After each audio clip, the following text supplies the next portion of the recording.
Hello competitor, welcome to IS Chakra and very good morning all of you। तो आज के इस session में हम डिस्कस करने जा रहे हैं आज के क्विज। मैं लाइव करने जा रहा था बट वहाँ कुछ इशू था यूट्यूब में, तो मुझे लाइव होने में प्रॉब्लम हो रही थी, इसलिए मैं लाइव नहीं आया, तो मुझे लेक्चर बनाना पड़ा। सो इसके लिए सॉरी। नेक्स्ट दिन से देखेंगे मंडे से कि क्या वो इशू सही हो जाएगा, तो मैं वहाँ पर लाइव एवरी 9 AM में आया करूँगा। ठीक है, तो चलिए स्टार्ट करते हैं अपने पहले क्वेश्चन के साथ। आज का लेक्चर स्टार्ट करते हैं। जो पहला क्वेश्चन है हमारा, in geological history of the earth Panthalassa was. Geological history में पैंथालासा क्या था? एक super ocean present in Precambrian era, supercontinent present in Precambrian era, super ocean present in Palaeozoic to Mesozoic transition, supercontinent present in Palaeozoic to Mesozoic transition. तो हमारा जो right answer होगा वो क्या होगा, आप पहले comment section में बताइए, उसके बाद मैं बताऊंगा राइट आंसर कौन सा है। ऑप्शन नंबर सी, जो सुपर ओशियन प्रेजेंट था वो पैलियोजोइक टू मेसोजोइक जो ट्रांजिशन था, इस पीरियड फेज में सुपर ओशियन प्रेजेंट था। सुपर ओशियन का नाम क्या था? सुपर ओशियन का नाम था पैंथालासा, और जो एक सिंगल कॉन्टिनेंट था, सुपर कॉन्टिनेंट का क्या नाम था? उसका नाम था पैंजिया। ठीक है, ये याद रखिएगा। क्वेश्चन नंबर सेकंड है, consider the following statements regarding old stone sites. The old stone site, यहाँ पर 1 ऑप्शन स्टेटमेंट है और 2, ठीक है, ऐसे हैं, तो मैंने यहाँ पर दिया नहीं है। The old stone age sites were generally located away from water sources to avoid flooding. Second statement, most of these old stone age sites are concentrated in southern India with the exception of Adamgarh hill and Bhimbetka. तो इनमें से आप right answer बताइए, और यहाँ पर incorrect पूछा है। ठीक है, तो करेक्ट आंसर जो होगा कौन सा होगा? Option number D. ठीक है, क्यों? क्योंकि यहाँ जो ओल्ड स्टोन एज साइट्स थी वो कहाँ लोकेटेड होती हैं? Near water. ठीक है, आप देखते होंगे कि जब ओल्ड स्टोन एज के समय में वो लोग थे वो रिवर के किनारे बसते थे। ठीक है, मोस्टली जहाँ वो रिवर होती थी वहीं पर बसते थे। और most of these old stone sites are concentrated in South India, नहीं, नॉर्थ में ज़्यादा है एज कम्पेयर टू साउथ। जैसे आप देखते हो सोन वैली या फिर पोटवार प्लाटियू जो नॉर्थ वेस्ट साइड में है। ठीक है, यहाँ पर कंगना हल्ली तो ये आंध्र प्रदेश में है।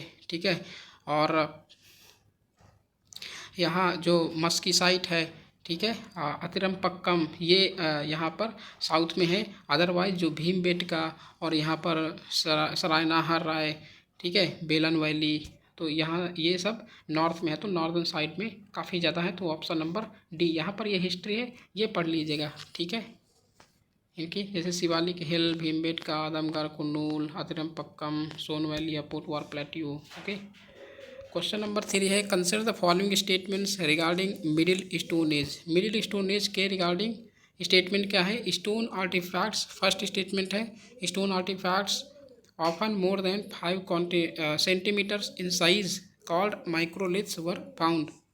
देखो थोड़ा सा बर्ड की आवाज़ आ रही है तो उसे कॉपरेट करिएगा। ठीक है, इसमें आपको कोई दिक्कत नहीं होना चाहिए।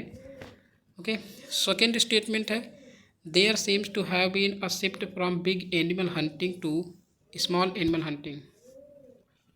देखो आ रही ना, तो हम उसे ज़्यादा डिस्टर्ब नहीं कर सकते हैं। ओके, तो आप यहाँ पर कॉपरेट करिएगा, वो भी जी रही है, हम भी जी रहे हैं। ओके, हाँ, थर्ड स्टेटमेंट क्या है? Domestication of animals, horticulture and primitive cultivation started during this period.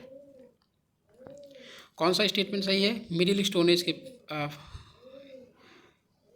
के कंटेक्स्ट में बात कर रहे हैं। ठीक है, स्टोन आर्टिफैक्ट्स जो माइक्रोलिथ्स क्या थे, वो लेस देन 5 सेंटीमीटर होते थे। ठीक है, नॉट मोर देन 5 सेंटीमीटर। तो ये स्टेटमेंट इनकरेक्ट हो गया। There seems to have been a shift from big animal hunting to small animal hunting and fishing. क्या यहाँ पर बिग एनिमल हंटिंग से स्मॉल एनिमल हंटिंग में और फिशिंग में यहाँ शिफ्ट होते थे, तो ये करेक्ट आंसर है। ठीक है। हाँ, जैसे नियोलिथिक ओल्ड स्टोरेज भी क्या होता था, जैसे कि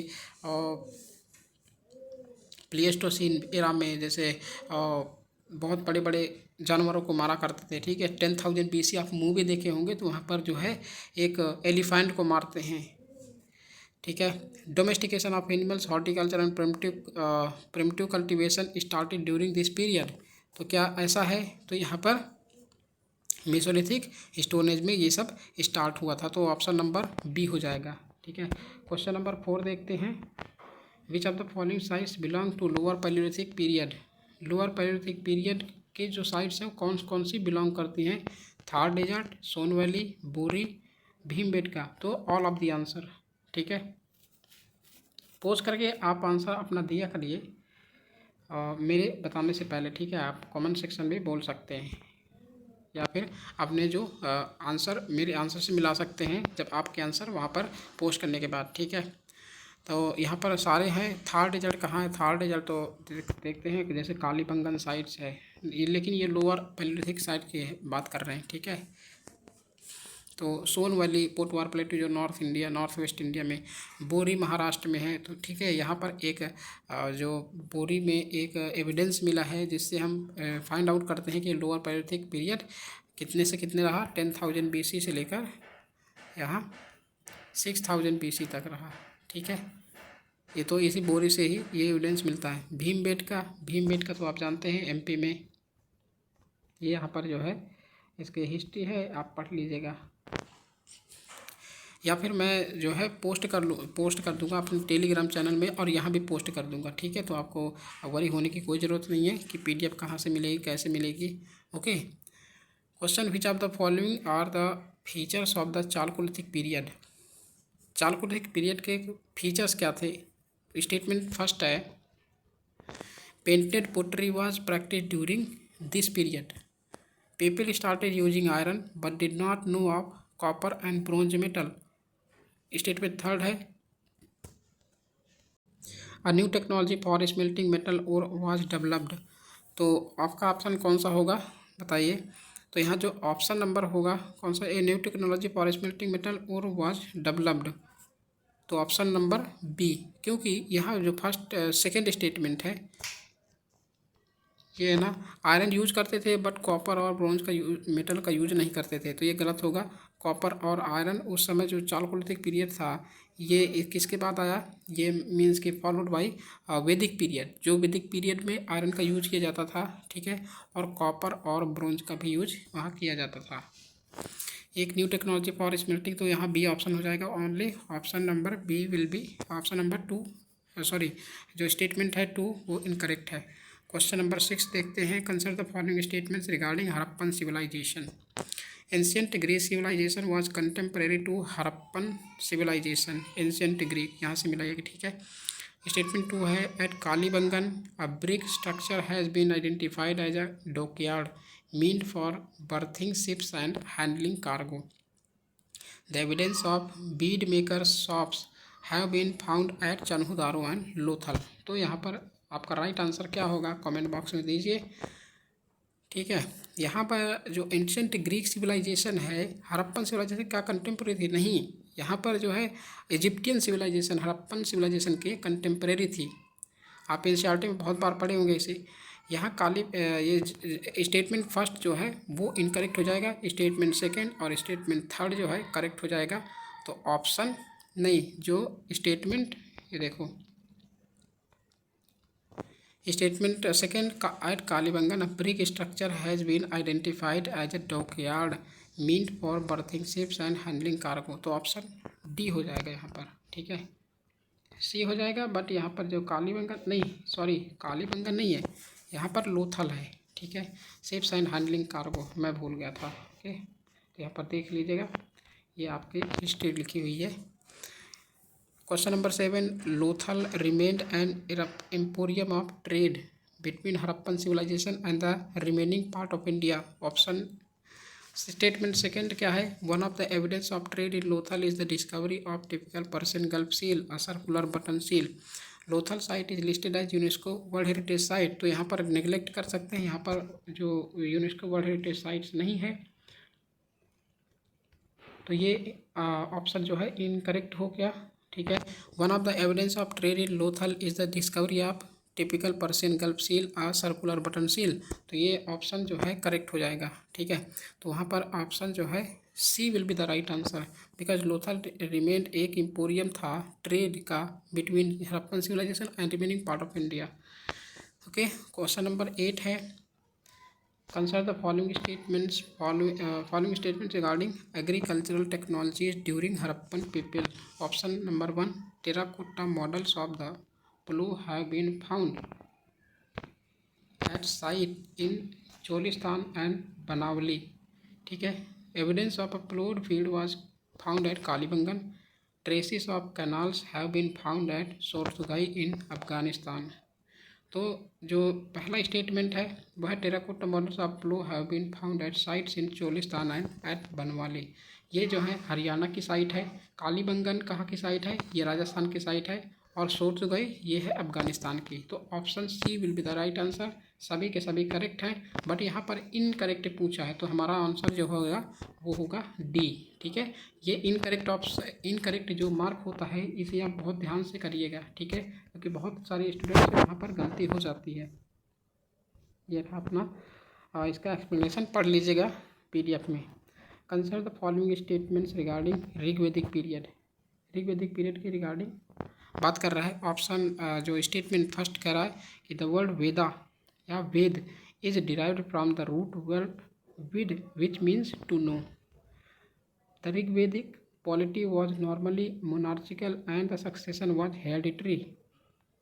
Second statement, third statement कह रहा है during the Rigvedic period the Aryans were mostly confined to the Ganga region. तो यहाँ पर बताइए कौन सा ऑप्शन होगा।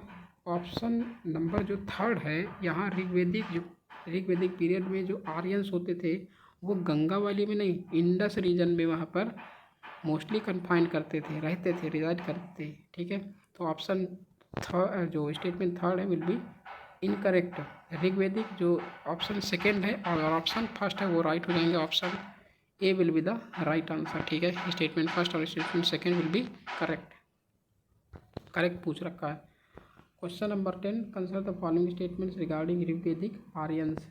Statement first, Rigvedic Aryans were pastoral people and their main occupation was cattle rearing. Statement second, their wealth was estimated in terms of land. Wealth को estimate किया जाता था लैंड के टर्म में। The term for war in Rigveda is gavishti और search for cow. तो कौन सा ऑप्शन होगा आप कमेंट सेक्शन में दीजिए। तो यहाँ पर जो राइट आंसर होगा देख लेते हैं statement. Rigvedic Aryans were pastoral people and their main occupation was cattle rearing, कि उनका मेन ऑक्यूपेशन जो है वो कैटल रियरिंग करना था। तो ये करेक्ट हो जाएगा। Option B, their wealth was estimated in terms of land. Land के टर्म्स में उनके वेल्थ को एस्टिमेट किया जाता था, नहीं, काऊ, जिसके पास जितनी काऊ होगी वो उतनी ज़्यादा उसके पास वेल्थ होगी। अंडरस्टूड। ठीक है। तो क्वेश्चन और statement second will be the incorrect answer. ठीक है। The terms for war in the Rigveda is gavishti, ये करेक्ट हो जाएगा।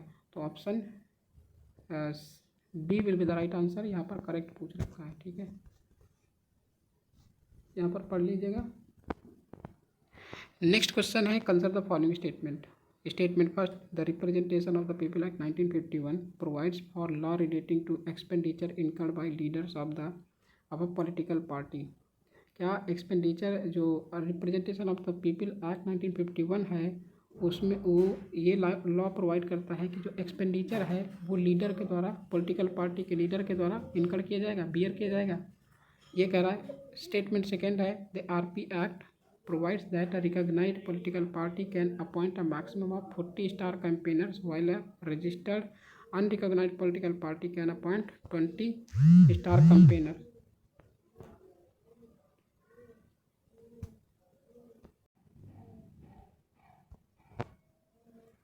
तो which of the statements given above is your is are correct. तो करेक्ट पूछ रखा है तो कौन सा होगा, यहाँ पर ऑप्शन बी होगा, क्योंकि ऑप्शन ए में स्टेटमेंट ए में क्या होगा कि एक्सपेंडिचर जो इनकर करता है वो leader of a political party नहीं करता है, पॉलिटिकल पार्टी ही करती है। वहाँ पर जो कैंडिडेट होगा, जैसे स्टार कैंपेनर कैंपेन करेंगे उस कैंडिडेट के लिए, कैंडिडेट को वहाँ पर बियर नहीं करना पड़ेगा स्टार कैंपेनर के लिए, वहाँ पॉलिटिकल पार्टी को बियर करना पड़ेगा, ठीक है। और मैक्सिमम 40 स्टार कैंपेनर होते हैं जो रिकॉग्नाइज्ड पॉलिटिकल पार्टी होती है। अनरिकॉग्नाइज्ड पॉलिटिकल पार्टी के लिए अप टू 2, मैक्सिमम 2 हो सकते हैं। क्वेश्चन नंबर 12 है what is the primary objective of project Ishan initiated by the Indian government. Indian government द्वारा ईशान इनिशिएटिव को प्रोजेक्ट को लॉन्च किया गया था। इसका ऑब्जेक्टिव क्या है, to provide clean drinking water to rural communities, to make air traffic operations more efficient, to handle more capacity, to promote renewable energy sources, to improve agricultural productivity through advance technology. आप option बता सकते हैं pause करके। यहाँ पर जो right answer होगा वो क्या होगा, to make air traffic operations more efficient to handle more capacity. यहाँ पर ईशान का जो फुल फॉर्म क्या होगा, ये क्या है कि इंडियन, यहाँ पर देखिए ये है Indian single sky harmonised air traffic management eight Nagpur, ठीक है। तो इससे आप पता कर सकते हैं कि जो एयर ट्रैफिक जो प्रॉब्लम्स है उसके कंटेक्स्ट में यहाँ पर ईशान प्रोजेक्ट को लॉन्च किया गया था, okay. Consider the following statement. Third question है statement first, inheritance tax is a tax levied on the inheritance received by beneficiaries after the death of the owner of the assets. Statement second है inheritance tax only applies to monetary inheritance and does not include non monetary assets like property or investments. Which of the statements given above is are correct? कौन सा हो जाएगा यहाँ पर, option A will be the right answer, ठीक है। क्यों, क्योंकि जो इनहेरिटेंस टैक्स है वो केवल और केवल मॉनिटरी इनहेरिटेंस के लिए ही नहीं, वो नॉन मॉनिटरी एसेट्स के लिए भी यहाँ पर अप्लाई होता है, ठीक है। ये इनहेरिटेंस टैक्स क्या होता है, इनहेरिटेंस टैक्स वो होता है कि मीन्स कि जब कोई इसके जो ऑनर है वो उसकी डेथ हो जाती है तो इसका जो हेयर है उसको यहाँ पर ट्रांसफ़र हो जाती है प्रॉपर्टी, ठीक है। तो प्रॉपर्टी, अब ये इनहेरिटेंस टैक्स कैसे लगता है कि वो जो डिसीज पर्सन है उसका जो रिलेटिव क्या रिलेशनशिप है जो हेयर बना है, ठीक है।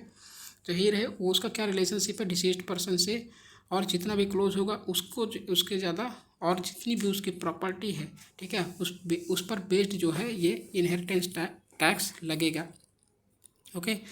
क्वेश्चन नंबर थर्ड है consider the following statements about salmonella.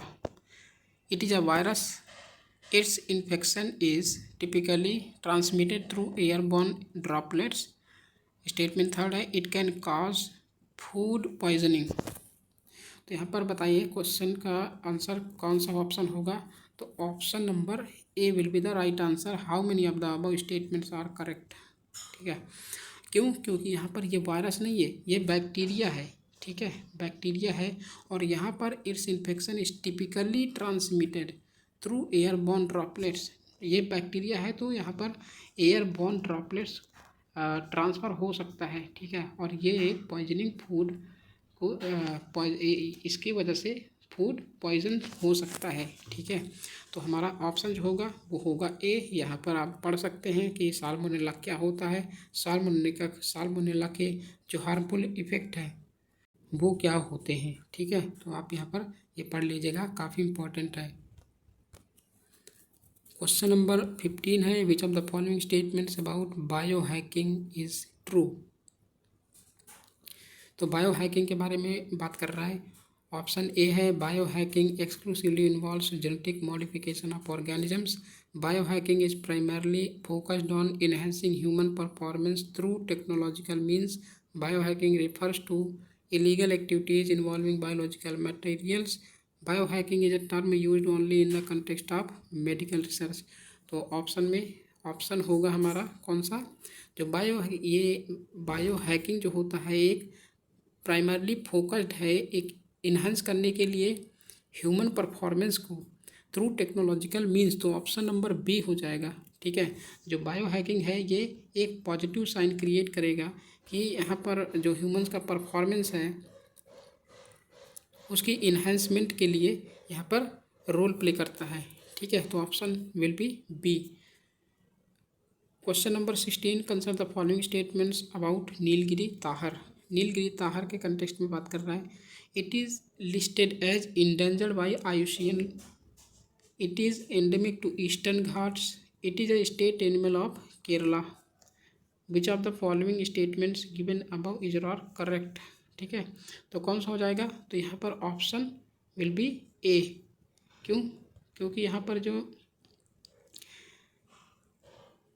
Eastern Ghats नहीं है, एंडेमिक टू वेस्टर्न घाट्स, ठीक है। और एक ये स्टेट एनिमल है कहाँ का, तमिलनाडु का, नॉट केरला, ठीक है। तो यहाँ पर जैसे ये आप पढ़ सकते हैं, यहाँ ये ऑप्शन जो है वो गलत दिया है, ठीक है। तो यहाँ तमिलनाडु है, जैसे ये वेस्टर्न घाट लोकली है और वेस्टर्न घाट है ना कि ईस्टर्न घाट है, ठीक है। IUCN इंडेंजर है, ये आप पढ़ सकते हैं। और यहाँ पर जो है बायो हैकिंग के बारे में पढ़ सकते हैं, बायो हैकिंग क्यों लॉन्च, क्या मीन्स एडवांटेज है इसके। Question number 17 consider the following statements about financial intelligence unit India. Financial intelligence unit, it operates as an independent body reporting directly to the Union Ministry of Home Affairs. Statement second, its functions include receiving, analyzing and disseminating information on suspicious financial transactions. Which of the statements given above is are correct? सो कौन सा option हो जाएगा, आप comment box में दीजिए, ठीक है। तो यहाँ ऑप्शन जो होगा वो बी हो जाएगा, okay. Because union ministry of home affairs ये चीज़ नहीं होगा, ठीक है। वो ये फाइनेंशियल इंटेलिजेंस यूनिट है। तो यहाँ जो है finance minister, union minister of finance, इसके जो ये बॉडी रिपोर्ट करेगी, ठीक है। Union ministry of home affairs के द्वारा डायरेक्टली रिपोर्ट किया जाता है और ये एक इंडिपेंडेंट बॉडी है। तो ऑप्शन विल बी बी, ठीक है। Consider the following statements. Question number 18 statement first क्या है, the second Thomas shoal is located near the Spratly island. Statement B. Statement second, the Spratly islands are disputed archipelago in the East China Sea. तो which of the statements given above is are correct. तो यहाँ पर जो option होंगे कौन से होंगे, option number सी, ठीक है। तो देखते हैं इसके कंटेक्स्ट, यहाँ पर बात कर सकते हैं, यहाँ पर सी नहीं है बट ए है, क्योंकि ईस्ट चाइना नहीं साउथ चाइना सी में है, ठीक है। यहाँ पर साउथ चाइना सी में है, ईस्ट चाइना में नहीं है, ठीक है। ये चीज़ आप पढ़ लीजिएगा। क्वेश्चन नंबर 19 है, what is the 9 dash line. 9 dash line, तो ऑप्शन क्या है, a maritime boundary line draw by China to claim sovereignty over a vast portion of the South China Sea. B, a historical demarcation line indicating traditional fishing grounds in Southeast Asia, a boundary marker established by international consensus to delineate territorial waters in the Pacific Ocean, and imaginary line used by navigators to indicate safe shipping lanes in the Indian Ocean। तो option कौन सा हो जाएगा, आपके लिए तो बहुत easy हो जाएगा। तो option number A will be the right answer. 9 dash line क्या है, चाइना ने एक आर्टिफिशियल आइलैंड क्रिएट किया है 9 डैश लाइन के अराउंड। तो ये क्लेम करता है कि हमारा जो है टेरिटोरियल सॉवरेंटी है यहाँ पर साउथ चाइना सी में, ठीक है। तो option will be A. Question number 20, arrange the following locations in the direction of the north to south. यहाँ पर लोकेशन बेस्ड क्वेश्चन है, कौन सा होगा, Paracel island, Spratly island, Natuna island. Select the correct answer using the code below. तो Paracel island कहाँ पर है, पार्सल आइलैंड है ये भी साउथ चाइना सी में है, जो कि इसके डिस्प्यूटेड बिटवीन वियतनाम और चाइना के बीच है। स्प्राटली आइलैंड अभी पढ़े हैं, ठीक है, पीछे। स्प्राटली आइलैंड किसके किसके बीच डिस्प्यूट है, फिलीपींस और चाइना के बीच, ठीक है। यहाँ पर नाथुना आइलैंड जो है ये कहाँ पर है, ये इंडोनेशिया और चाइना के बीच डिस्प्यूट है। तो नॉर्थ टू साउथ ये ऑलरेडी लगे हुए, तो ऑप्शन विल बी ए, ठीक है। यहाँ पर आप देख लीजिएगा, यहाँ ये पार्सल आइलैंड है और ये स्प्राटली आइलैंड है और ये नाथुना आइलैंड है। यहाँ पर साउथ चाइना सी के बारे में कुछ दिया है कंटेक्स्ट, तो यहाँ पर पढ़ लीजिएगा, okay. Question 21 consider the following statement. Statement 1, Preservation of forest areas in India under the Forest Conservation Act 1980 has been monitored by the Supreme Court. Statement 2 है deemed forests refer to land tracts that appear to be a forest but have not been notified so by the government or in historical record. Statement 3 है deemed forest comprise about 1/4 of India's forest land. How many of the above statements are correct? तो कितने correct हो जाएंगे? जो हमारा पहला statement है वो हो जाएगा करेक्ट, ठीक है, बिकॉज 1980 जैसे ही जो गोदा वर्मन केस था 1974 का गोदा वर्मन केस था, वहाँ पर ये कहा गया था कि जो ये मॉनिटरिंग होगी फॉरेस्ट कंजर्वेशन एक्ट 1980 की, ये यहाँ पर सुप्रीम कोर्ट द्वारा मॉनिटर किया जाएगा, ठीक है। तो ऑप्शन स्टेटमेंट 1 जो है करेक्ट हो जाएगा। Deemed forest refer to land tracts that appear to be forest, yes but has not been notified so by the government or in historical records। नहीं, ये जो है स्टेटमेंट इनकरेक्ट हो जाएगा, बिकॉज जो फॉरेस्ट की ये क्या है, यहाँ पर 1 हेक्टेयर जो लैंड में फॉरेस्ट होगा, पेड़ प्लांट्स वगैरह होंगे, तो वहाँ पर उसे फॉरेस्ट कंसिडर किया जाएगा, ठीक है। उसके कैनोपी डेंसिटी 10% होगी या मोर देन 10%, ओके। तो ये चीज़ याद रखिएगा। तो यहाँ पर स्टेटमेंट जो सेकेंड हो जाएगा वो रॉन्ग हो जाएगा। Deemed forest comprise about 1/4 of India's forest, deemed forest, लेकिन यहाँ पर जो है गवर्नमेंट ने ये तो किया बट यहाँ पर फॉरेस्ट को डीम नहीं किया, ठीक है। तो ये भी इनकरेक्ट हो जाएगा। ऑप्शन सेकेंड और third will be incorrect, so अपन option A will be the right answer, ठीक है। Question number 22, consider the following pairs. River है और उसके origin, Narmada river, Amarkantak hill, Tapi river, Satpura hill, यहाँ पर देखिए Kaveri river, Brahmagiri range. Option क्या होगा, how many of the above pairs are correctly matched. तो यहाँ नर्मदा क्या है, अमरकंटक हिल में है correct, Tapi river Satpura range में है correct, Kaveri river Brahmagiri range में है करेक्ट, ठीक है। आप पढ़े होंगे रेडियल ड्रेनेज पैटर्न जो है मेरे NCERT जो मैं पढ़ा था वहाँ, ठीक है। आप यहाँ पर इजीली इन्हें क्वेश्चन को सॉल्व कर सकते हैं अगर वो मेरा लेक्चर देखे होंगे NCERT का, ठीक है। तो option C will be the right answer. यहाँ पर देखिए पढ़ लीजिएगा। क्वेश्चन नंबर 23 है consider the following. NSE now ओनी, ये जो है ये पढ़ के बताइए कि how many of the above electronic trading platforms are operating in India. कौन कौन से इलेक्ट्रॉनिक ट्रेडिंग प्लेटफॉर्म्स हैं जो ऑपरेट कर रहे हैं इंडिया में। तो कौन कौन से ऑपरेट कर रहे हैं, ये है NSE नाउ जो नेशनल स्टॉक एक्सचेंज नाउ है, और BSE bolt Bombay stock exchange, और NCDEX ये जो है यहाँ पर ऑपरेट कर रही है। और देखो यहाँ पर जो ये SMERA है ये रेटिंग एजेंसी है, ठीक है। ये इलेक्ट्रॉनिक ट्रेडिंग मशीन प्लेटफॉर्म नहीं है, रेटिंग एजेंसी है। इंडिया में कितनी रेटिंग एजेंसी है, 7 रेटिंग एजेंसीज है, ठीक है। उसमें से एक SMERA है, ये भी यहाँ पर इलेक्ट्रॉनिक ट्रेडिंग प्लेटफॉर्म नहीं है। तो कौन से कितने हो जाएंगे, NSE नाउ, BSE बोल्ट और NCDEX ये यहाँ पर इलेक्ट्रॉनिक ट्रेडिंग प्लेटफॉर्म है। तो option will be B, okay.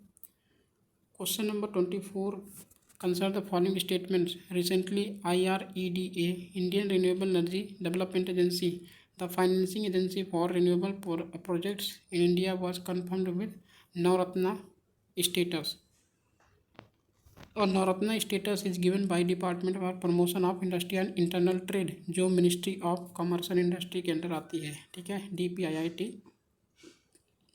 IREDA is under the administrative control of the ministry of new and renewable energy. तो यहाँ पर कौन सा ऑप्शन हो जाएगा करेक्ट, यहाँ पर दिया है कि how many of the above statements are correct. तो IREDA जो है वो एक एजेंसी है, financing agency for renewable projects के लिए है, जो कि इसे कन्फर्म किया गया कि ये एक नवरत्ना स्टेटस ये गेन किया है, ठीक है। नवरत्ना स्टेटस कौन देता है, ये एडमिनिस्ट्रेशन जो अंडर आती है किसके, मिनिस्ट्री ऑफ फाइनेंस के, वो आती है department of promotion of industry and internal trade नहीं है। तो option statement second will be incorrect. और ये किसके अंदर आते हैं, administrative control of the ministry of new and renewable energy, तो ये करेक्ट हो जाएगा। Option 1 correct, option 3 correct, option will be sorry, statement 1 और 3 will be correct, option B will be the right answer. ठीक है, यहाँ पर पढ़ लीजिएगा जो कौन देता है यहाँ पर, आयर मिनिस्ट्री ऑफ रिन्यूएबल एनर्जी और ये department of public enterprise ministry of finance के अंडर आता है। ठीक है, ये नॉर्थन स्टेटस प्रोवाइड करती है कंपनीज को। क्वेश्चन नंबर 25 पे consider the following statements. Statement 1 है गवर्नमेंट सिक्योरिटीज़ या G securities are issued only by the central government of India. Statement second है government securities are primarily used as a tool for financing state government projects. Government securities statement third है government securities in India are always issued in form of equity shares. Statement 4 है government securities are considered risk-free investments because they are backed by the full faith and credit of the Indian government. How many of the above statements are correct? देखो यहाँ पर 4 statement है जो कि आपको बहुत ज़्यादा नॉलेज देने वाले हैं। ठीक है, तो बताइए कमेंट बॉक्स में कौन सा ऑप्शन होगा। तो जो गवर्नमेंट सिक्योरिटीज़ इशू किया जाता है ओनली सेंट्रल गवर्नमेंट के द्वारा नहीं, गवर्नमेंट सिक्योरिटीज़ क्या होती हैं, गवर्नमेंट सिक्योरिटी 2 टाइप की होती हैं। एक होती हैं डेटेड सिक्योरिटी जिन्हें बोलते हैं गवर्नमेंट बॉन्ड्स। ठीक है, गवर्नमेंट बॉन्ड होते हैं। ओके, एक होती है treasury bills. Treasury bills only central government यहाँ पर इशू कर सकती है, स्टेट गवर्नमेंट नहीं इशू कर सकती। डेटेड सिक्योरिटी या फिर गवर्नमेंट बॉन्ड, जो government bond central government launch करती है एंड स्टेट गवर्नमेंट लॉन्च करती है, यहाँ पर गवर्नमेंट बॉन्ड को भी लॉन्च कर सकती है। और उसे क्या बोलते हैं, गवर्नमेंट बॉन्ड्स को जब स्टेट गवर्नमेंट लॉन्च करती है उसे बोलते हैं स्टेट डेवलपमेंट लोन्स। ठीक है, तो ये ऑप्शन जो है वो इनकरेक्ट हो जाएगा। Statement first government securities are primarily use, primarily कह रहा है use as a tool for financing state government project, नहीं, यहाँ पर प्राइमरली नहीं है, तो ये रॉन्ग हो जाएगा। थर्ड स्टेटमेंट है government securities in India are always issued in the form of equity shares, तो इक्विटी शेयर के फॉर्म में हमेशा लॉन्च की जाती है, इशू की जाती है, तो ये भी इनकरेक्ट हो जाएगा क्योंकि यहाँ पर इक्विटी शेयर्स नहीं प्रेफरेंस शेयर भी यहाँ पर प्रोवाइड किया जाता है। ठीक है, ऑप्शन लास्ट है government securities are considered risk free investment because they are backed by the fault faith and credit of the Indian government, तो ये ऑप्शन करेक्ट हो जाएगा। तो option A will be the right answer. ठीक है, question number 26 है with reference to the key differences between foreign portfolio investment and foreign direct investment consider the following statements. Statement 1 है FDI involves acquiring a significant ownership stake in foreign company, while foreign portfolio investment typically involves buying securities such as stocks and bonds in foreign companies without obtaining ownership control. Statement second है FDI contributes to economic growth through the transfer of technology and skills, while FPI primarily serves to diversify investment portfolios. Which of the statement given above is not correct? यहाँ पर correct जो answer होगा कौन सा होगा बताइए। यहाँ पर जो 2 डिफरेंसेस हैं, एक FDI और FPI में, FPI। ठीक है, तो जो FDI होता है वो ऑनरशिप एक्वायर करता है, ऑनरशिप एक्वायर करता है। देखो एक मैं फैक्ट बता देता हूँ कि जब 10% का शेयर किसी भी कंपनी में, मोर देन 10% का शेयर किसी भी कंपनी में अगर वो FDI मीन्स कि कोई भी कंपनी बाहर से आती है फॉरेन से, तो वहाँ पर 10% का स्टेक उसके पास होता है किसी भी शेयर के रूप में। ठीक है, तो वहाँ पर FDI होगा और लेस देन 10% किसका होगा, वो अगर शेयर परचेज करते हैं तो वो FPI का होगा, ये याद रखिएगा। ठीक है, ये FPI और FDI की डिफरेंस, मेन डिफरेंस है। FDI क्या क्या अचीव करता है, ऑनरशिप। ठीक है, बॉन्ड्स एंड स्टॉक के स्टॉक एंड बॉन्ड्स में। ठीक है, ऑनरशिप प्रोवाइड करता है और ये जो है क्या प्रोवाइड करता है, एक स्किल्स प्रोवाइड करता है। ठीक है, लेकिन FPI जो होते हैं वो कंपनीज़ को, फॉरेन कंपनीज़ को एक्वायर करते हैं बट विदाउट ऑनरशिप, वो ऑनरशिप नहीं लेते हैं। ठीक है, और जो FPI होते हैं वो सर्व करते हैं एक डाइवर्सिफाई करने के लिए इन्वेस्टमेंट पोर्टफोलियोज़ को। तो यहाँ पर ऑप्शन जो होंगे, option number C will be the right answer. दोनों ऑप्शन स्टेटमेंट जो है करेक्ट हो जाएंगे। ठीक है, यहाँ पर पढ़ लीजिएगा, ये दिया है। क्वेश्चन नंबर 27 है consider the following markets.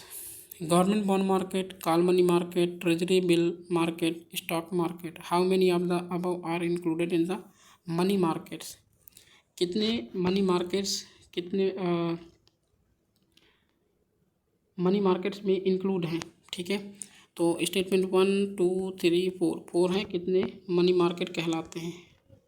Okay, तो यहाँ गवर्नमेंट बॉन्ड मार्केट जो है, देखो दो टाइप के होते हैं, एक होता है लॉन्ग टर्म, एक होता है शॉर्ट टर्म। शॉर्ट टर्म क्या होता है? Money market. ठीक है, मनी मार्केट। और लॉन्ग टर्म क्या होता है? ये होता है capital market. Okay, capital market जिसे बोलते हैं मोर देन 1 ईयर के लिए, और ये लेस देन 1 ईयर के लिए, ये याद रखिएगा। ठीक है, तो यहाँ पर गवर्नमेंट बॉन्ड मार्केट जो होती है वो कितने कितने गवर्नमेंट बॉन्ड दो टाइप के होते हैं, एक ट्रेजरी बिल, नहीं गवर्नमेंट बॉन्ड नहीं, गवर्नमेंट डेटेड सिक्योरिटी, यहाँ पर जो गवर्नमेंट सिक्योरिटीज नहीं, government bond market. Government bond market ये लॉन्ग टर्म में आ जाएगा, क्योंकि मोर देन 1 ईयर के लिए लॉन्च किया इशू किया जाता है। ठीक है, जो कॉल मनी मार्केट होगी, कॉल मनी मार्केट वो लेस देन 1 ईयर के लिए, तो यहाँ पर कॉल मनी मार्केट ये आ जाएगा इसके अंडर में। ट्रेजरी बिल मार्केट ये भी क्या हो जाता है, ये भी क्या होता है, ये भी शॉर्ट टर्म के लिए होता है। तो यहाँ ये ट्रेजरी बिल्स। ठीक है, ओनली एंड ओनली कौन लॉन्च कर सकता है? Central government. Stock market, stock market में जैसे कि अब यहाँ पर कोई पर्टिकुलर वो नहीं बताया है कि यहाँ पर स्टॉक मार्केट कौन सा है। स्टॉक मार्केट में जैसे कमर्शियल पेपर आते हैं, ठीक है, और यहाँ पर सर्टिफिकेट ऑफ डिपॉजिट आते हैं जो लेस देन 1 ईयर के लिए, तो कमर्शियल पेपर भी लेस देन 1 ईयर के लिए होता है। लेकिन जो वो होते हैं म्यूचुअल फंड्स वगैरह होते हैं वो लॉन्ग टर्म के लिए भी होते हैं। ठीक है, तो यहाँ पर स्टॉक मार्केट नहीं होगा। तो ऑप्शन जो होंगे कौन सा होगा? Option number B. क्यों? क्योंकि कॉल मनी मार्केट और ट्रेजरी बिल्स जो होंगे वो मनी मार्केट के अंदर आएंगे। ठीक है, यहाँ पर क्वेश्चन का आंसर दिया है, आप इसे पढ़ लीजिएगा। ठीक है, यहाँ पर जो डिमिनिश दिखाई दे रहा होगा, लेकिन मैं इसे पोस्ट करूँगा तो आप वहाँ साफ साफ यहाँ पर पढ़ सकते हैं। ओके, नेक्स्ट चलते हैं question number 28। What is K218B sometimes mentioned in the news? देखो यहाँ पर एक हिंट है कि अगर ऐसे कोई टर्म आ जाए ना तो वो कभी होता है एस्टेरॉइड। ओके, एस्टेरॉइड है, या फिर एक्सोप्लैनेट है, या फिर कोई एक सोलर सिस्टम में मिला हुआ कोई पार्ट्स है। ठीक है, तो यहाँ पर ऑप्शन जो होगा वो है एक्सोप्लैनेट।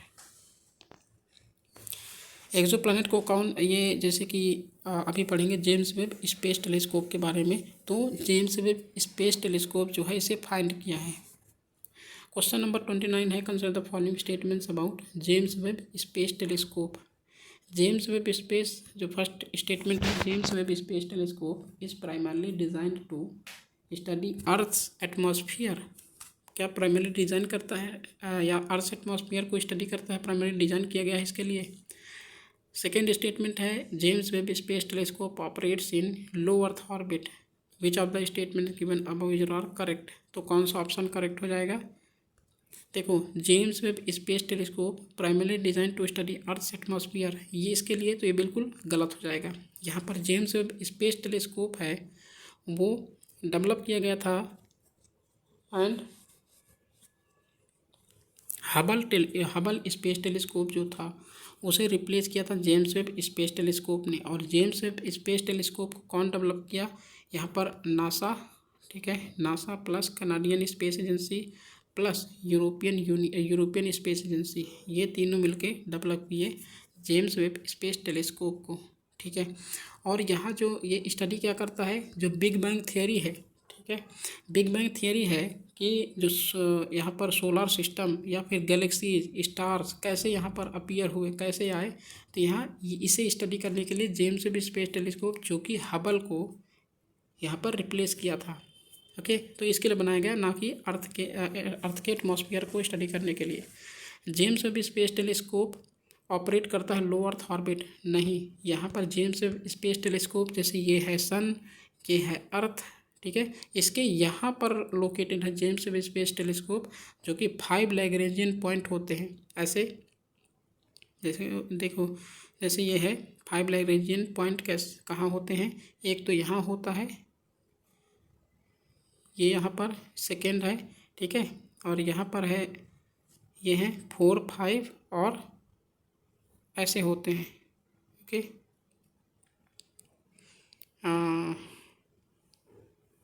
इस टाइप से होते हैं, ठीक है। और ये ऐसे होते हैं 4 5 3 2, यहाँ पर ये होते हैं, सॉरी ये ना ऐसे होते हैं कि 2 3 और यहाँ पर 1 3 2 4 5, ठीक है। तो यहाँ पर जेम्स वेब स्पेस टेलीस्कोप जो है अर्थ के पीछे है। ओके,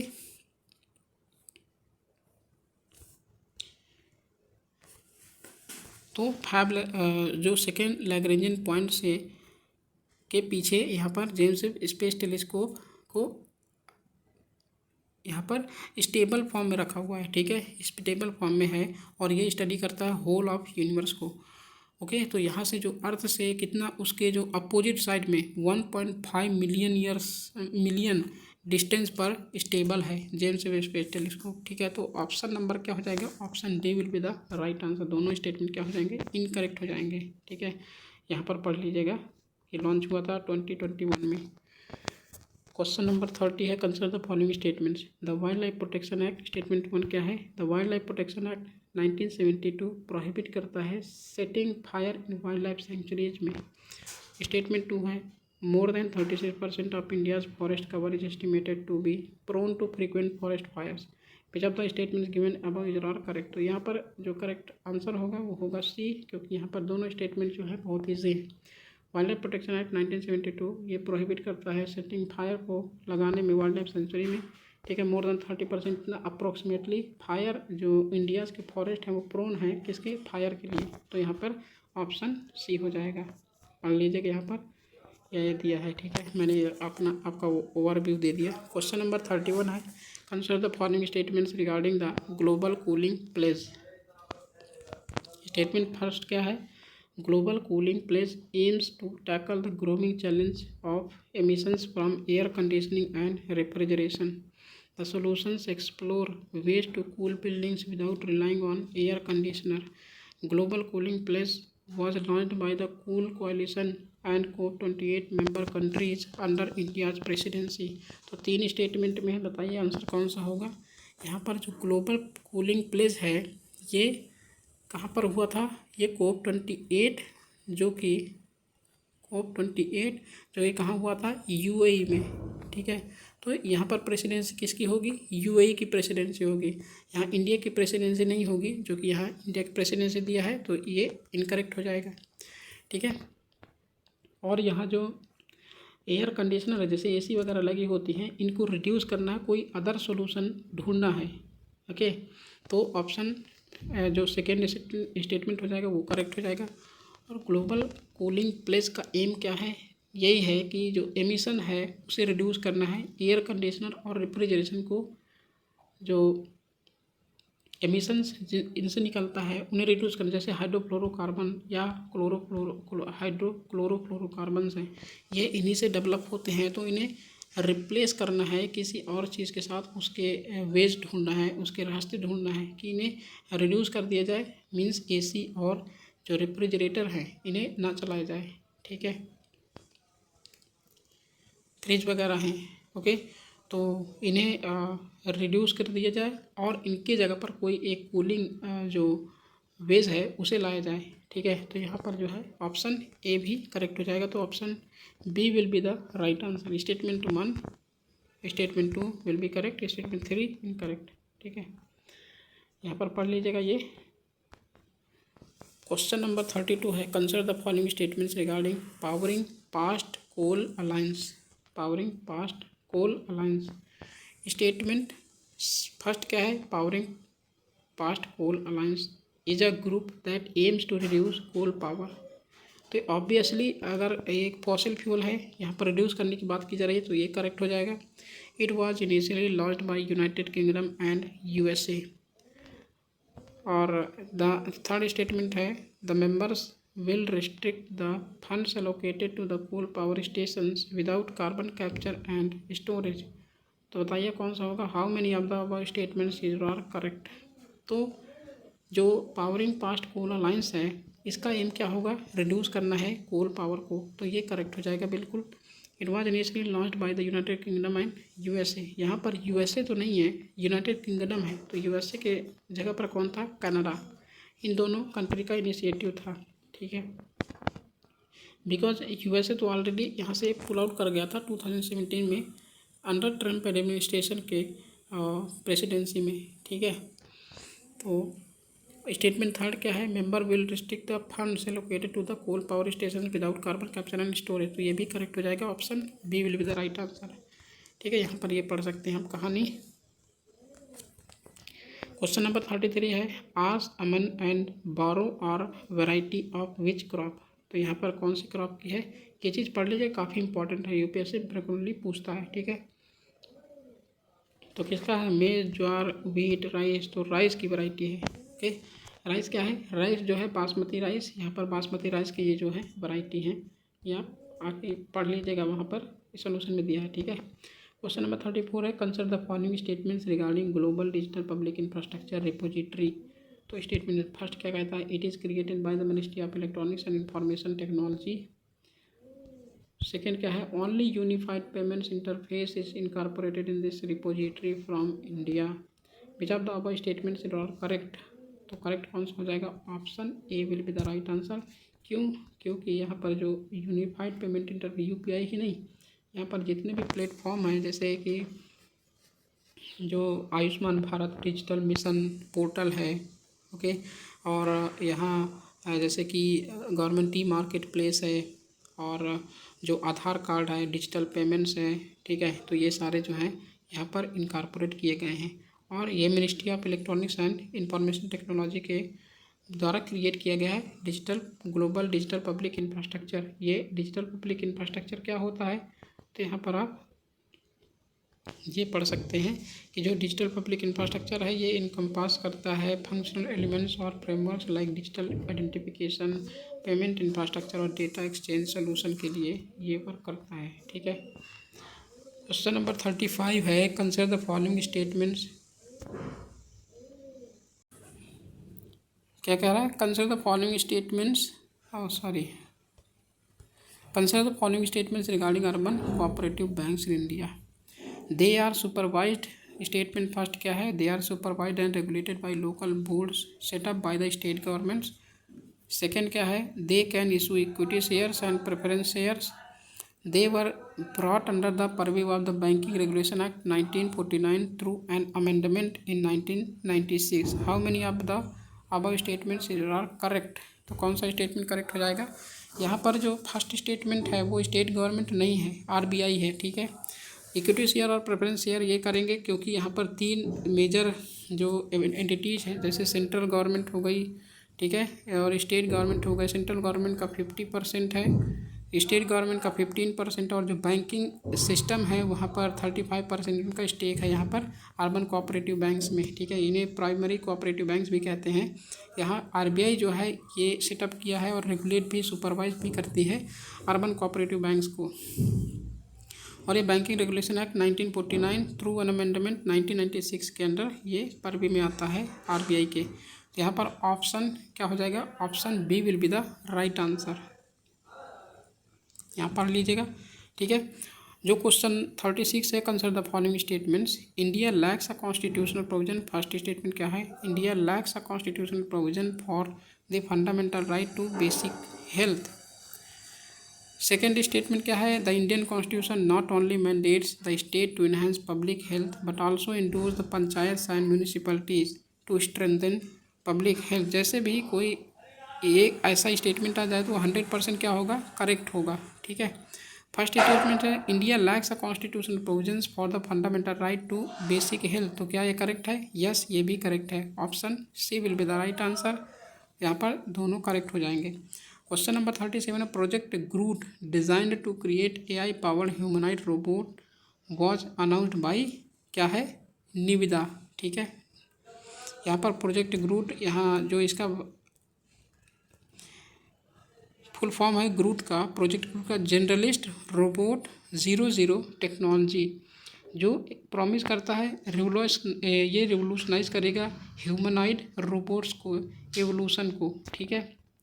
ये चीज़ और पढ़ लीजिएगा जो भी दिया है। क्वेश्चन 38 है, consider the following statements. First statement, under the Indian constitution the terms of both state assemblies and Lok Sabha last for 5 years from the first sitting of the house. Statement second क्या है, the term of the state assembly में while a proclamation of emergency is in operation be extended by parliament for a period not exceeding 6 years at a time। Third statement है, the election commission of India consider factors such as the weather, festivals and important examinations while deciding the schedule of elections। how many of the above statements are is not correct। तो कौन से statement correct हो जाएंगे, comment box में दीजिए, ठीक है। तो यहाँ पर जो पहला स्टेटमेंट है first sitting of the house, तो ये करेक्ट हो जाएगा। यहाँ जो 6 month है ना, इसे 1 year होता है, ठीक है। जो आर्टिकल 356 अगर लगती है, इमरजेंसी प्रोविजंस होता है, तो वहाँ पर 6 year नहीं 1 year एट ए टाइम यहाँ पर एक्सटेंड किया जा सकता है। और ये थर्ड स्टेटमेंट भी क्या हो जाएगा, करेक्ट हो जाएगा। तो option B will be the right answer, ठीक है। यहाँ पर ये पढ़ लीजिएगा, दिया है आर्टिकल 172, आर्टिकल 83, आर्टिकल 356 में जो कॉन्स्टिट्यूशनल मशीनरी या फिर स्टेट इमरजेंसी लगती है उसके बारे में दिया होता है, ठीक है। लेकिन यहाँ पर जो ये इसकी इंश्योर करता है कि 172 क्लास 1 में क्या दिया है, ये पढ़ लीजिएगा। क्वेश्चन नंबर 39 है, consider the following statements regarding protection of women from domestic violence act 2005। Statement first है, the act does not define what is domestic violence. Statement 2 है, the act recognises domestic abuse as a punishable offence. it is both a civil and criminal law meant for protection orders and criminal enforcement। how many of the above statements are correct। तो कौन सा हो जाएगा यहाँ पर 1 2 3 कौन सा हो जाएगा, please give your answer in the comment section below. तो act does not define what is domestic violence, यहाँ पर डिफाइन करता है कि नहीं करता, नहीं करता, ठीक है, या फिर करता है, डोमेस्टिक वायलेंस को डिफाइन करता है, ओके। इसी के लिए बनाया गया था। Act recognise domestic abuse as a punishable offence, correct. It is both a civil and criminal law, criminal law नहीं है, सिविल लॉ है, बिकॉज यहाँ पर जो क्राइम किया है एक्यूज्ड को, यहाँ पर एक टाइम भी दिया जाएगा उसे इंश्योर करने के लिए कि क्या क्रिमिनल लॉ मीन्स क्राइम किया है नहीं किया है, तो इसे प्रोटेक्शन ऑर्डर और क्रिमिनल इन्फोर्समेंट में तभी डाला जाएगा। और ये क्या है, एक सिविल लॉ है। तो ऑप्शन क्या हो जाएगा, ऑप्शन यहाँ पर ए हो जाएगा, ठीक है, correct option A. Question number 40 है, देखो वहाँ पर थोड़ा सा वॉइस आ रही है तो इसलिए मुझे प्रॉब्लम फेस करना पड़ रहा है आपके लिए, जो मीन्स कि आपको कोई प्रॉब्लम ना हो। Question number 40, consider the following statements regarding anthrax. Anthrax के बारे में बात कर रहा है। स्टेटमेंट 1 कहता है कि anthrax also known as wool sorters disease is a zoonotic disease. क्या जूनोटिक डिसीज़ है, तो यस जूनोटिक डिसीज़ है। ऑप्शन नंबर सेकेंड स्टेटमेंट क्या है, it is primarily a disease of herbivores with both domestic and wild animals being affected by it. Primarily एक herbivores की एक disease है। Host animals set the bacteria into the ground which sporulates when exposed to the air. तो incorrect option बता रहा है, तो incorrect क्या हो जाएगा, ऑप्शन नंबर डी, ठीक है। यहाँ पर सारे ऑप्शन करेक्ट हो जाएंगे, ओके, सारे स्टेटमेंट्स। क्वेश्चन नंबर 41 है, कंसिडर द फॉलोइंग स्टेटमेंट्स। थोड़ा मैं जूम कर देता हूँ, यस। मेथेन इज, स्टेटमेंट 1 क्या है, methane is the second most abundant anthropogenic green house gas.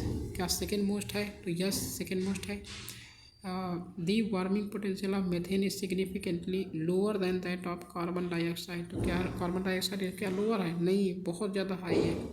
Thermogenic methane originates from microbial activity while biogenic methane is released during the extraction of fossil fuels.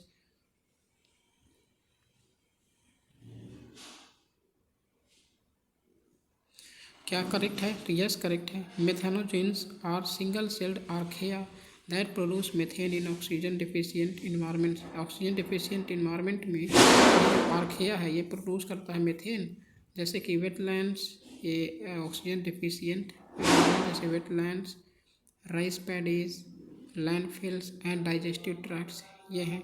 ठीक है, तो वहाँ पर जो correct answer हो जाएगा ये second statement will be incorrect. तो यहाँ पर कौन सा हो जाएगा? First statement correct, third statement correct, fourth statement correct. तो option will be C. Okay, जो हमारा 42nd क्वेश्चन है, with reference to the expanded program on immunization, how many of the following statements are correct? Option statement first है, it was launched by the World Health Organization. The launch of EPI has helped in eradicating measles globally. Third statement है, on the lines of EPI, India also launched its indigenous immunization program known as Universal Immunization Program. Fourth statement है, herd immunity contribute to the success of EPI programs by protecting individuals who are unable to receive vaccination. तो option A will be the right answer, क्योंकि ये programme है EPI का expanded programme on immunisation, ये launch किया था world health organisation ने। और EPI की जो लॉन्च थी वो इराडिकेट मीजल्स को इराडिकेट कर दिए थे ग्लोबली। नहीं, ये मीजल्स को नहीं, ये मीजल नहीं था, मीजल तो अभी भी प्रेजेंट है, बट ग्लोबली किसे रिड्यूस कर दिया था, यानी इराडिकेट किया था स्मॉल पॉक्स को। ये याद रखिएगा कि ठीक है, small pox only disease that was eradicated by WHO globally. ठीक है, और statement third will be the correct answer और स्टेटमेंट फोर्थ ऑल्सो करेक्ट। तो option C will be the right answer. Okay, यहाँ पर पढ़ लीजिएगा इनके बारे में। क्वेश्चन नंबर 43 है, right to strike is a fundamental right employees in India. क्या फंडामेंटल राइट है right to strike? The industrial relations code 2020 has introduced harsh penalties for illegal strikes. India is not a signatory to the labour statics convention of 1985। तो कौन सा statement हो जाएगा? तो यहाँ option क्या हो जाएगा? यहाँ पर इनकरेक्ट देना चाहिए था। ठीक है, क्योंकि यहाँ पर जो है option C will be the right answer. Okay, तो राइट टू स्ट्राइक एक फंडामेंटल राइट नहीं है, ये एक स्टैट्यूटरी राइट है या फिर लीगल राइट बोल सकते हैं। और जो इंडस्ट्रियल रिलेशंस कोड है 2020 का, वो इंट्रोड्यूस करता है एक harsh penalties for illegal strikes के लिए। ठीक है, India is not a signatory, not बोला है, यहाँ पर सिग्नेटरी है। Okay, labour statistics convention of 1985 का। तो option C will be the right answer, यहाँ पर इनकरेक्ट पूछना चाहिए था। ओके, क्वेश्चन नंबर 44 है, which of the following statements are correct? The PM Svanidhi scheme provides subsidised housing loans to street vendors. और statement second है, the street vendors protection of livelihood and Regulation of Street Vending Act 2014 aims to protect and regulate street vending, focusing on both the livelihoods of vendors and the regulation of vending activities in cities. Select the correct answer using the code given below. तो कौन सा हो जाएगा?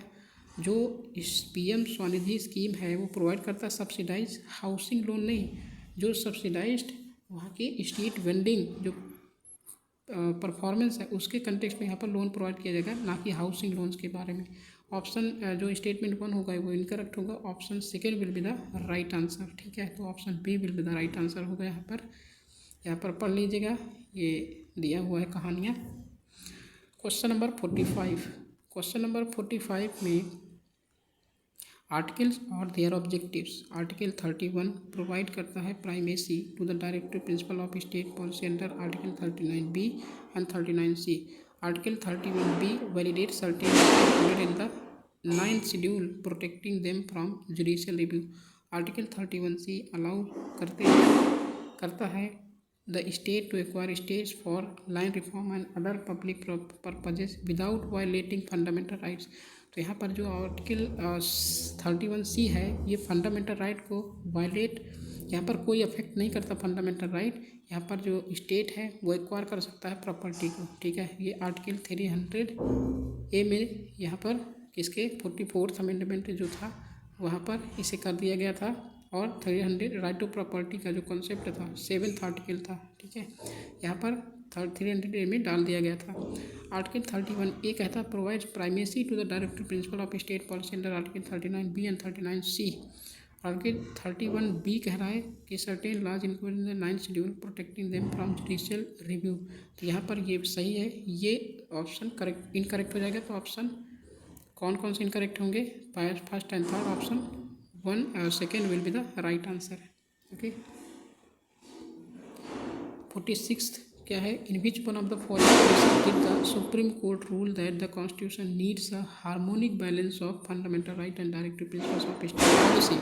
तो कौन सा आएगा? Golaknath case, Kesavananda Bharati, Minerva Mills case, Koheli case. Minerva Mills case यहाँ पर राइट आंसर हो जाएगा। ओके, क्योंकि यहाँ पर हार्मोनियस रिलेशनशिप बताया था कि हार्मोनियस बैलेंस होना चाहिए फंडामेंटल राइट और यहाँ directive principles of state policy के बीच। Question number 47, consider the following funds: hedge fund, gold fund, equity fund. कितने नंबर ऑफ फंड्स हैं जो कि मैनेज करता है असेट मैनेजमेंट कंपनीज? तो ऑप्शन क्या होगा यहाँ पर? ऑप्शन सी होगा, क्योंकि hedge funds, gold funds, equity fund तीनों जो है हैंडल करता है असेट मैनेजमेंट कंपनीज। यहाँ पर असेट मैनेजमेंट कंपनीज की डेफिनेशन पढ़ लीजिएगा, आगे दिया हुआ है। ठीक है, question number 48, the current legal status of cannabis cultivation, possession and use of recreational purposes in India. तो इसका ऑप्शन जो होगा वो होगा इलीगल है।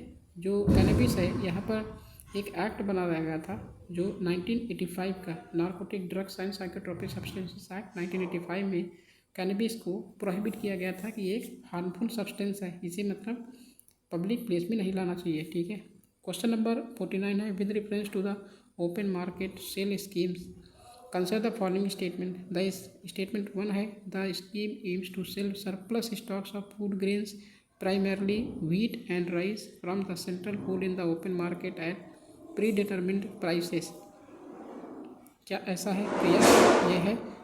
स्टेटमेंट सेकेंड है, department of agriculture and farmers welfare is responsible for conducting the open market operation. तो department of agriculture and farmers welfare ये रिस्पॉन्सिबल है OMSS को लॉन्च करने के लिए, कंडक्ट करने के लिए।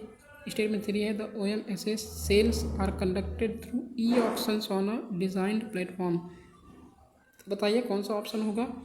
यहाँ पर जो ऑप्शन होगा option C will be the right answer, क्योंकि ऑप्शन जो बी है वो department of agriculture and farmers welfare नहीं है, वो है FCI। ठीक है, FCI अंडर किसके? सॉरी, ये है ministry of agriculture and farmer, sorry यहाँ पर जो है इसके अंडर नहीं, FCI किसके अंडर में आता है? FCI, सॉरी यहाँ पर जो है थोड़ा सा बाहर की बैकग्राउंड आ रही है, इसलिए मुझे थोड़ा सा प्रॉब्लम। ओके, तो कोऑपरेट करिएगा प्लीज़। तो यहाँ पर FCI किसके अंदर में आती है? Ministry of consumer affairs, food and public distribution. ठीक है, इसके अंदर आती है ministry of consumer affairs, food and public distribution. तो यहाँ पर जो राइट आंसर होगा हमारा option C will be the right answer. Question number 50 जो है, consider the following statements. Statement 1 क्या है? Defence research and development organisation has designed a 2-tier ballistic missile defence system to track and destroy nuclear and other ballistic missiles both inside and outside the earth atmosphere. तो this is का correct. ठीक है, which of the statements given above is are correct. Second statement क्या है? India is also developing its on long range surface to air missile system under project Kusha. तो ये भी क्या हो जाएगा? करेक्ट हो जाएगा। तो दोनों स्टेटमेंट करेक्ट हो जाएंगे। Option C will be the right answer, both 1 and 2। तो यहाँ पर पढ़ लीजिएगा ये कि DRDO ने क्या लॉन्च कर रहा है और क्या चीज़ बना रहा है। यहाँ पर long range surface to air missile जो प्रोजेक्ट कुशा के अंदर ये सिस्टम को डेवलप किया जा रहा है। तो यहाँ हमारे आज के 50 क्वेश्चंस कंप्लीट हुए। सो इसी तरीके से हम रोज़ प्रैक्टिस करेंगे। ओके, इस चैनल को प्लीज़ लाइक, शेयर और सब्सक्राइब करिए ताकि बहुत सारे यहाँ पर पार्टिसिपेंट आएँ और मुझे भी एक मोटिवेशन मिले। So thank you for watching, have a great day.